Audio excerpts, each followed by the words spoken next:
Okay, a very good afternoon to every one of you. Glad to have you all for Lenten Luncheon program. So when the stomach is full, generally, you like to go to bed to have a nap. And I have to keep you awake at least 30 minutes. That will be a challenge anyway. The beautiful parable, when I was doing English literature in my college, we had to do this, the story of the prodigal son. It was considered to be one of the short stories, came in the British literature. Even now it is being used. Beautiful description about how God the Father deals with the prodigal son and the elder son. So this parable has to be read in the context of the Pharisees and scribes started accusing Jesus that he is associated with the publicans and sinners. That is the context. Then it becomes meaningful. So that's where Jesus gives this beautiful story. And this story has inspired so many people. And today we are going to deal with that story. It came out in a painting. Have you seen this? So I searched in the internet, what is that painting that really draw the attention of Father Henry Newman? And I have got all the notes for you to take home, and I have summarized the entire book in the 3 parts. You can do it easily. So the book is considered The Return of the Prodigal Son. You like to have the handout? Yeah, sure. Please go for it.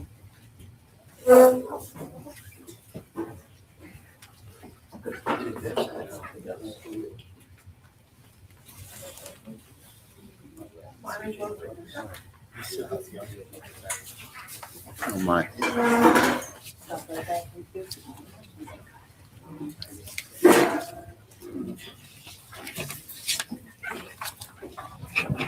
This book is a spiritual meditation inspired by his encounter with, which I guess is that the Father Henry Newman, with the Rembrandt's famous painting. This is the painting, The Return of the Prodigal Son. The painting becomes a doorway into a profound exploration of identity, forgiveness, and nature of God's love, unconditional love. It was a personal confession because Father was going through crisis in his life. So he was trying to find a meaning. And he was a professor here in the United States. Yeah.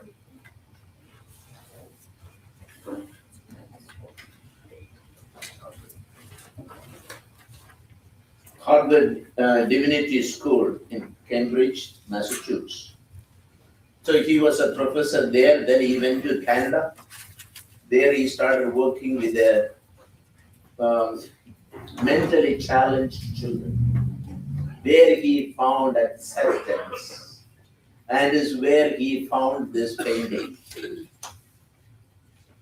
So that led him, that really touched him, how the father embraces the son who is on his knees. We can see the light flashing upon his face, father's face, and him. And this painting was found in that place where he was working. Then he wanted to go to get to the original painting. He traveled all the way to Russia, Pittsburgh, where is the original painting is still preserved. So he sat there and meditated upon. That led him to write The Return of the Prodigal Son.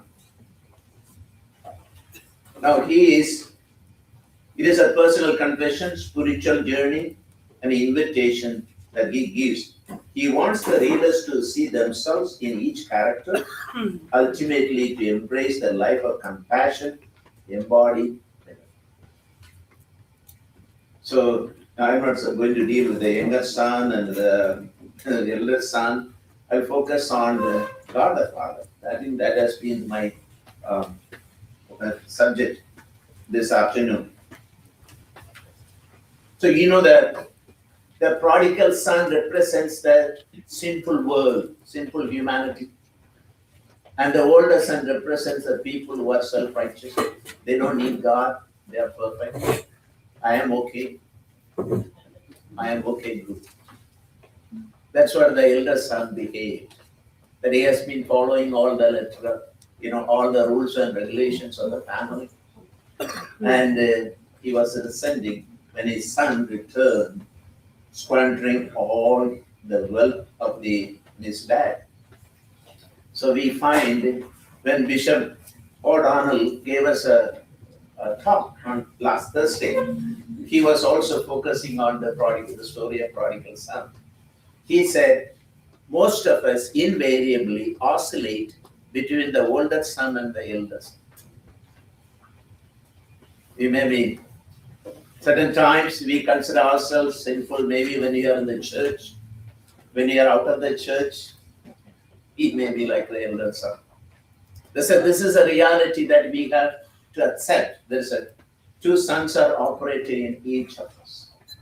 Now here is where the prodigal son, the story of prodigal son, and how the dad, the father, embraces him, accepts him.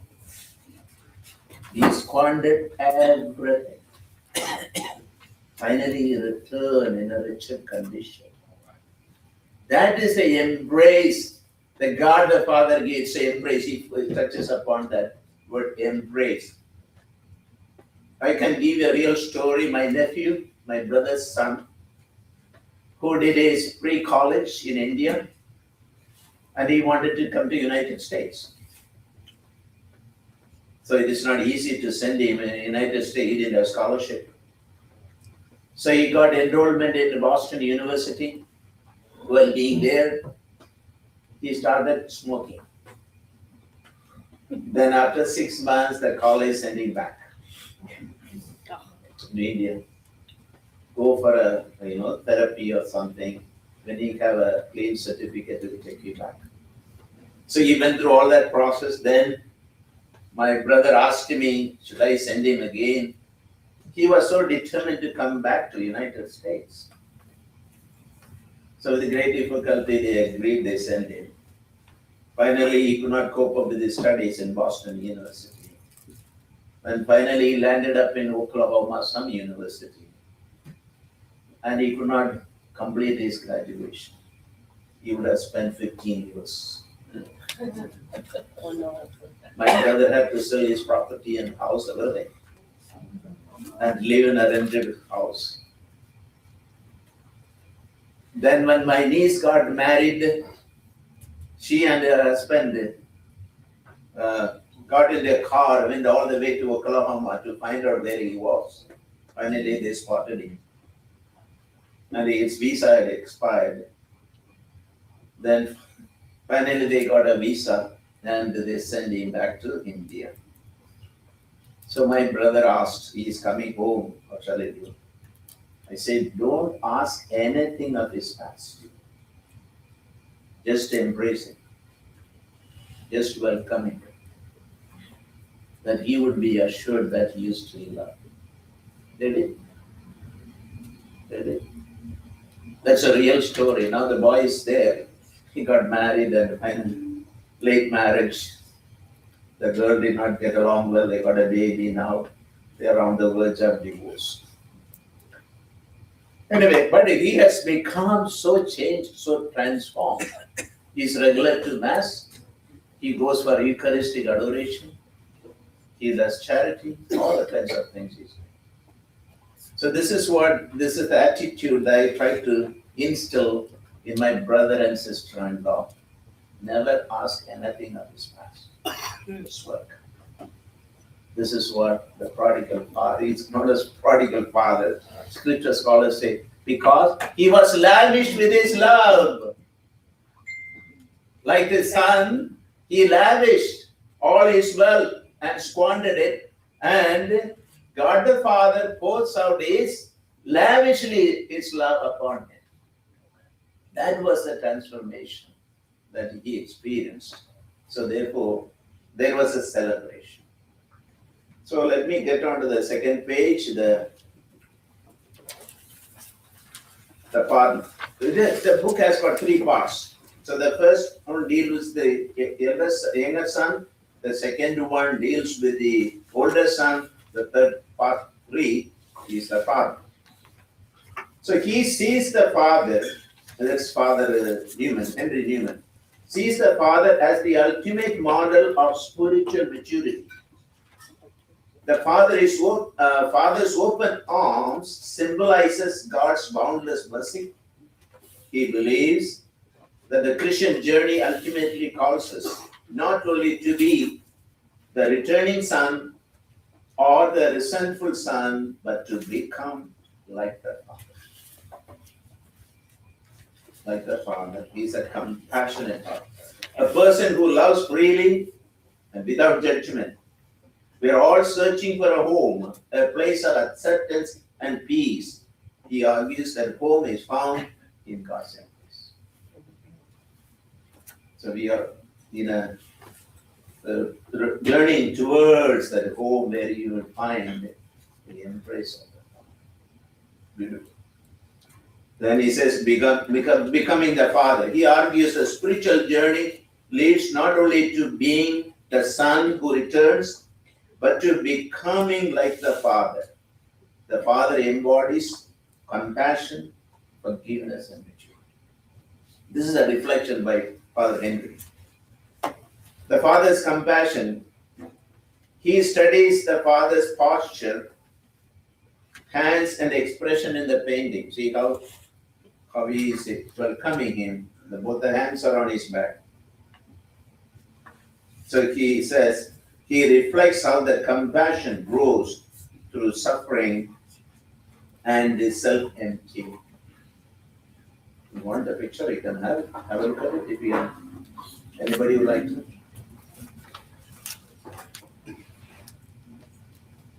The father's authority. The father's authority is rooted in love, not power. He contrasts worldly authority with spiritual authority. He explores how true leadership flows from vulnerability and empathy. See, the word beautiful, that is a use compassion, compassion. Cum is with, passion means suffering. You be one with that person. So God the Father, or the Father, the Prodigal Son story, put himself to be one with his son, who has done great harm to his family, to reputation. But he transcends all that the human thinking and brings about the compassionate face of God. And Jesus is the compassionate face of God. So then you find the call to become like the Father. This is ultimate call. The book culminates in the idea that Christians are called to grow into the Father's love. This means forgiving freely, loving without conditions, welcoming others home, living from inner abundance rather than fear. He sees this as the ultimate spiritual vocation. This is it's quite challenging, isn't it? Forgiving. If you have somebody in your family who have moved out, how do you deal with that son or a daughter? So always, whenever I give homily to people, I tell them, look at the father. He embraces son who is smelling like pig. Yeah, he was eating the food. But he went to the bed. He may not have taken a shower. I would have said, come on, hey, honey, please tell that boy to have a shower. Then I will make it. He's smelling. This is a human attitude. Would you embrace such a one who is thinking? For Francis, that is a very impressive one. When he, I think 2 years ago, when he was a Wednesday audience, he embraced a man who had some type of skin disease, all blisters all over his body. He was being humiliated and insulted. He was smelling. For Francis just embraced him. That became a hit all over the world. So this is what we are called to be, the face of God, the face of Jesus, in the midst of all suffering and the rejection that we find in families, in communities, in the country. Now, Newman, that's on the Henry, personally integration. He reflects on how the painting and parable shaped his own spiritual life. He acknowledges the ongoing struggle to live as the compassionate Father. The book ends with a sense of invitation rather than conclusion. It is inviting us to put on the compassionate face of God. And therefore, this becomes more powerful. What makes the painting so powerful? Father's hand. So I don't know how he identifies. One hand is masculine, the other one is feminine, symbolizing the strength and tenderness. The younger son kneeling, broken, barefoot, that can be seen easily. Head shaven. The elder son standing rigidly up there, you can see it. Watching with judgment. The light falling on the father and the kneeling son, symbolizing mercy. So this is something very, very good. When Pastor Billy sent me an email, I said, what is this? Something new that I have to talk. Then I did some research. What is this? Return of the Prodigal Son. It is based on Prodigal Son. Then I found, goodness, it has got a lot of stuff. It took me to go through all that and finally summarized it. And I know how he, being in a critical condition, he found being accepted by the mentally challenged children when he was working in camp. There he saw this painting. The painter is a Dutchman. I have given a little synopsis. Yeah. Netherlands, moved to Amsterdam, and he became a celebrated portrait painter, married, and she died. Then lost 3 of his 4 children in infancy, faced financial ruin, bankruptcy later in life. Despite the hardship, produced some of his most profound works in his latter years. Master of light and shadow, that is the typical painting. Deep psychological portraits, biblical scenes filled with emotion and humility, a shift from youthful brilliance to mature spiritual growth. So this is an attractive masterpiece that Father Henry Newman found. Both of them, the painter as well as Father Henry, had life struggles. They wanted to find some meaning. So he expressed it, and it inspired Father Henry. So therefore this, if you like, you can make copies and give to others. How this little painting has really moved the heart of Father Henry. This is what I have to say today, and thank you for listening. I kept you awake. That's a good thing.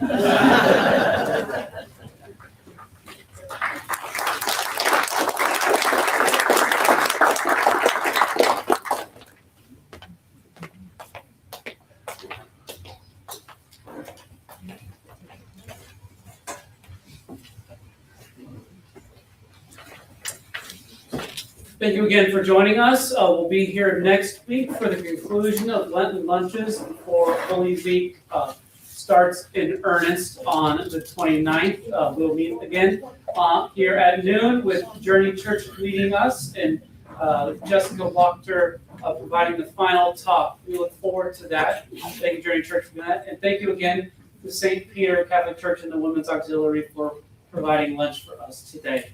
See you all next week, if not before.